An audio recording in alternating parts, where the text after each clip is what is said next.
আমরা এদেশের সাধারণ ভোটার, আমাদের কাছে ফেব্রুয়ারি মাসে ভোট চেয়েছিল, তোমরা আমাদের ভোট দাও, আমরা তোমাদের অধিকার দেব, গণতন্ত্র দিব, শাসনতন্ত্র দিব, তোমাদেরকে সামাজিক সুন্দর একটা শাসন ব্যবস্থা দিব। কিন্তু 6 মাস পরে আমরা কি দেখতে পেলাম? তারা 3 দলই রাজপথে লাঠি নিয়ে দাঁড়াইছে। আপনারা দেখছেন তো খেয়াল কইরা।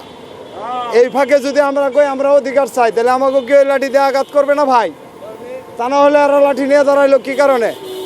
লাঠির এখানে কি প্রয়োজন ছিল? আপনারা বলছেন যে এই মূর্তির ব্যাপারে আল্লামা মামুনুল হক বলছে যে আমার বাবার মূর্তি হলেও ভেঙে ফেলবো। এখন আসলে ঘটনা তো অন্যটা। আর ঘটনা কি? ঘটনা হইলো অন্যটা।